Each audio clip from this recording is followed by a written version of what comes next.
So here's the winter. This is how it looks like outside, and I have no reason to go outside because it's very cold. So we're just simply having a Christmas time.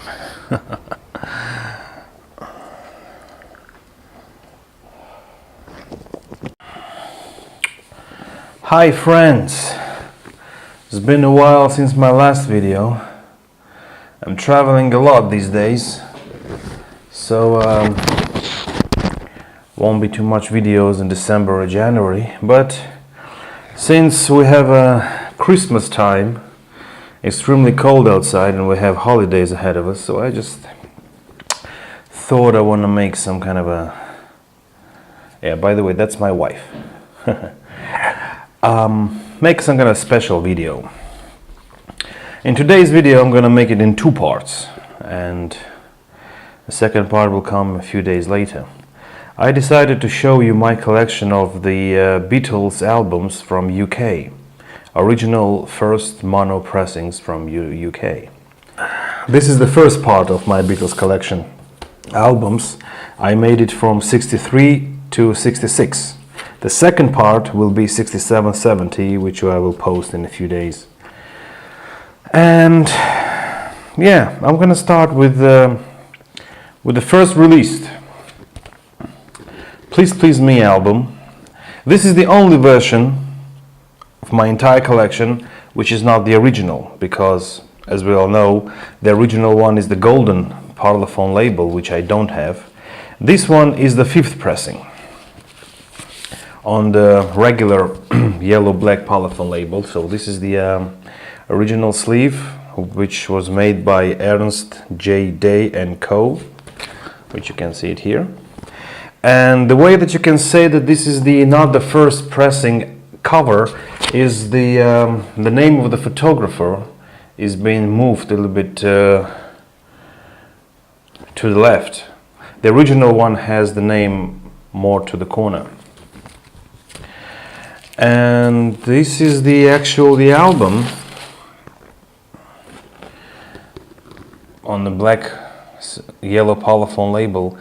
And the way that you can say that this is the 5th or 4th pressing is that here it has the recording first published here. The 4th version does not have this credit. So this is the album in a good condition, the 5th pressing, and that's all I have for now. And by the way, this one and the next one with the Beatles do not have the text sold in UK here, because this text appeared only in 1964. So two 1963 albums should not have it. If you have the Please Please Me or with the Beatles album with the sold in UK text, that means you have the reissue from 1964 and so on. The second album with the Beatles. Sorry, the lighting. So this is the album with the Beatles. Now, it's very easy to distinguish the first version from the second one, is because first of all, here is the song You Really Got a Hold on Me, which is misspelled. Yeah, instead of got a hold on me, it says gotta. And also the label says gotta. And the second thing that you have to look for it, if you want the original one, is the publishing credits for the song Money on the side 2. Here it says Jobbity, which is wrong. So that's what tells you that this is the first issue. Just like it says here, yeah. Jobbity. Jobbity, yeah. And by the way, all the albums have a tax code embossed in the middle, which is a KT or MT. And this cover was printed by Garden and Lofthouse. So this is with the Beatles. The third album, also mono version of A Hard Day's Night. Now, A Hard Day's Night, this is the back cover, of course, and also by Garden and Lofthouse. And the only way in A Hard Day's Night is that the first version had a different fonts. So there are two versions of the first pressing, and this is the second variation of the first pressing because the font is a bit smaller. The original one has the fonts a little bit wider. I mean, that's the only difference. And also it has KT embossed in the middle. So this is the first pressing, but second variation, I would say. Fourth album. In the beginning of December, there was an anniversary of this album, and this is the back cover, which is a very beautiful cover. And this is the first gatefold sleeve, not only for the Beatles albums, but I think is the first ever gatefold album.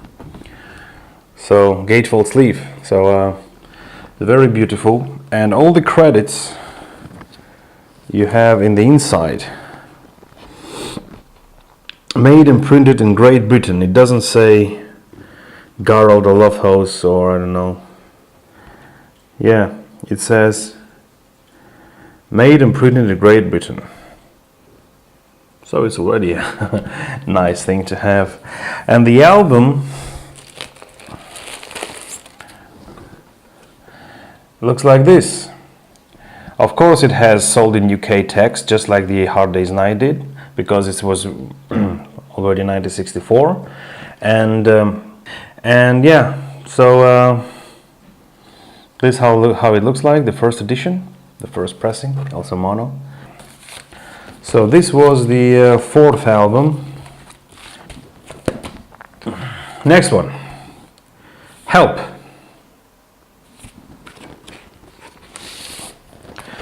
Now, what's interesting about Help is that all the previous albums had on the round here, they had the word parlophone, and now this one has gramophone, and also it has sold in UK text. And what's interesting about this version, that this album, is that the first pressing has the matrix number 550-2.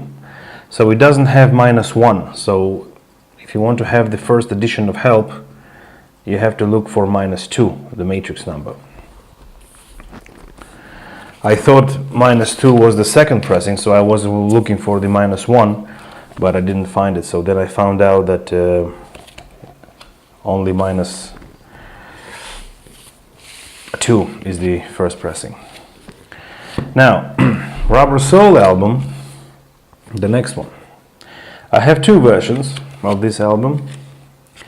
One is the matrix number -1, and the other one is the matrix numbers -4, which is the loud cut. The -1 is the loud cut. They all look the same, like this. This is the label, also gramophone on the round credits, and sold in UK. But the only difference between the Rebel Soul albums is that what is important is that the fonts are different. So it depends on what kind of fonts you have, what kind of version you have. So I know that Times New Roman is the second variation. Now I have the both. So this is the UK Rubber Soul album, and this is the back.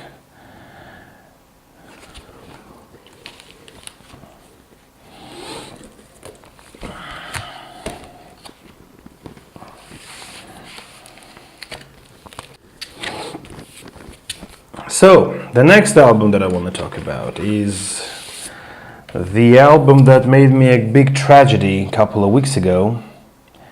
I think most of you saw this video that my newly purchased withdrawn version of Revolver was broken due to bad packaging, and the postman did a great job.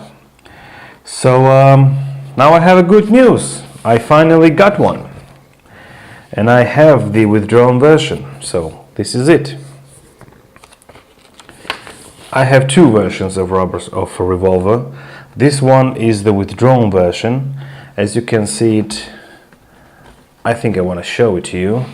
As you can see it here. You see, this is -1. I think you can see it. Yeah. So if you see -1 on the side 2, that means you have a mix of 1-1 of Tomorrow Never Knows, which is the wrong one. So I finally got my version, but the broken one is here on the wall. Now, what's interesting about this album is that you can easily say there are three major differences between the first and the second pressing. Is the side 2 -1, of course, the matrix number. The song number 4, Dr. Robert, is spelled as Dr. dot, not the doctor whole word. And yeah, these are, I think, two major differences between the first and the two. Now, the cover was the same for the both. So the cover, the back cover, has Dr. Robert written here on both versions, on the first and the second. Now the second version is the same, with the doctor written as a whole word on the label, not on the back cover, and the matrix number of the side 2 finishes with 606 -2. So this is on two versions, with the corrected version of Tomorrow Never Knows. So I made myself a Christmas gift. I bought the withdrawn version, and I made sure that it came to me safe, because the seller saw my video. So the last in this collection. So this is the first compilation of the Beatles, which is oldies but goldies, and the picture here is a colored. And by the way, this picture, what we see, is the mirrored picture. Now, we cannot distinguish it, but Japanese people can, because the symbol which is on Paul McCartney's kimono here is mirrored, and Japanese people saw it. So this is the album. This is how it looks like. Very interesting cover with many clues. Paul McCartney's dead, something like that. And it also says here, made by Garrett the Lofthouse. And this is the cover on Parlophone mono and stereo. This has also gramophone on the round, and it has sold in UK, and it has, of course, a KT embossed text code. So these were my Beatles albums from 1963 till 1966. And in my next video, I'm going to continue with all the albums from the second half of the Beatles career.